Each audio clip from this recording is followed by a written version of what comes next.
तो कैप्टन के रिटायर्ड होने की वजह से अब सभी जानते हैं कि कैप की जगह खाली थी, जिसे अब फाइनली सैम ने शील्ड उठा के पूरा कर दिया है। लेकिन एज वी नो कि अब Sam Wilson new Captain America है, इसलिए अब फैल्कन की भी जगह खाली हो चुकी है। और अब ऐसा तो नहीं होगा कि फैल्कन की आइडेंटिटी आगे जाके कोई भी ना ले।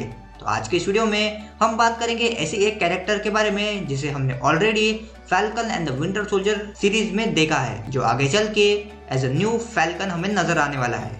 सो गाइस, सुपर इम्पो चैनल से मैं हूं अभिषेक और आज के इस वीडियो में हम बात करने वाले हैं वर्किंग टॉरिस के बारे में, जो करंट मार्वल यूनिवर्स में न्यू फैल्कन है। सो अब without wasting much more time, let's finally jump into it.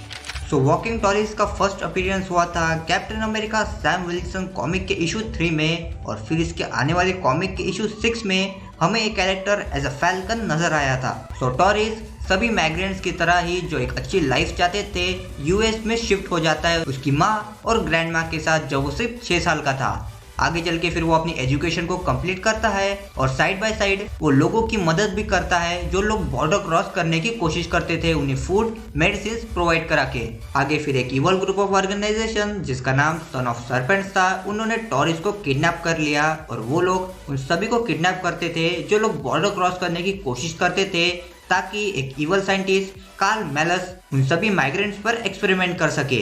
इस कॉमिक में Sam Wilson new Captain America होता है, जिसे टॉरिस के लापता होने की खबर मिलती है उसकी ग्रैंडमा की मदद से। और फिर आगे कैप पता लगाता है कि टॉरिस असल में न्यूयॉर्क के एक सीक्रेट बेस पे है, जहाँ पर उस इवल साइंटिस्ट ने टॉरिस पर एक एक्सपेरिमेंट करके उसे एक हाइब्रिड ह्यूमनॉइड फैल्कन बना दिया है। और इस लोकेशन पे सेम एज टॉरिस जैसे कई और माइग्रेंट्स भी होते हैं, जिस पर उस इवल साइंटिस्ट यानी कि मैलस ने एक्सपेरिमेंट किए होते हैं। कैप फिर डॉक्टर मैलस को डिफीट करते हैं, और यहाँ पर मैंने डिफीट वर्ड का यूज इसलिए किया है क्योंकि ये साइंटिस्ट कोई नॉर्मल नहीं है, बल्कि एक ह्यूमनॉइड सिम्बियोइड है।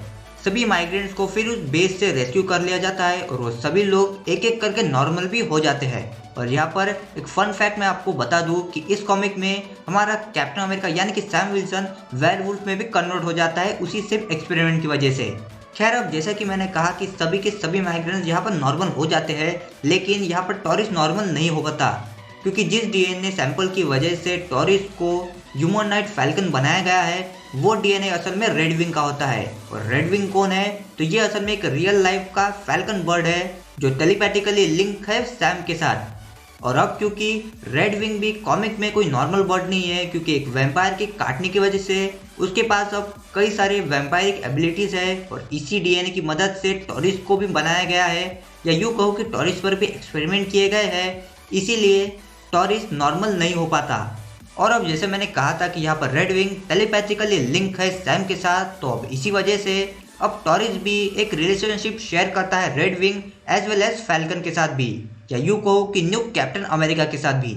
और अब इसीलिए जब भी कैप मुसीबत में होता है, टॉरिस को यहाँ पर पता चल जाता है। आगे फिर टॉरिस कैप की मदद करता है सर्पेंट सोसाइटी को डिस्ट्रॉय करने के लिए, और कॉमिक के एंड में हमें Torres as a new Falcon introduce कराया जाता है, क्योंकि सैम विल्सन अब न्यू कैप्टन अमेरिका होता है। न्यू फैल्कन यानी कि वर्किंग टॉरिस की पावर्स एंड एबिलिटीज की बात करें तो हम जानते हैं कि वो एक ह्यूमनॉइड हाइब्रिड फैल्कन है, जिसके अंदर वैम्पायरिक डीएनए भी मौजूद है, और इसीलिए उसके पास रीजनरेटिव हीलिंग फैक्टर है, फ्लाइंग की एबिलिटी है, और साथ ही जैसे मैंने पहले ही कहा है कि वो एक साइकिक लिंक भी रखता है सैम विल्सन और साथ ही साथ रेड विंग के साथ भी। और अब रही सबसे जरूरी बात कि वर्किंग टॉरिस को एमसीयू में देखे जाने की, तो हमने इस कैरेक्टर को already falcon and the winter soldier series में देख लिया है, और हम जानते हैं कि ये कैरेक्टर कहीं ना कहीं टेक्निकली भी स्मार्ट है। और एपिसोड 5 में भी हमने देखा है कि फैल्कन अपने विंग्स को वही टॉरिस को दे देता है, तो अब इसकी कई ज़्यादा पॉसिबिलिटीज बनती है कि वॉकिंग टॉरिस ही आगे चल के फैल्कन की आइडेंटिटी ले सैम के उन्हीं विंग्स का यूज करके। बट वेल गाइस, खैर अब ये थी एक complete back history walking Taurus के कॉमिक बुक से।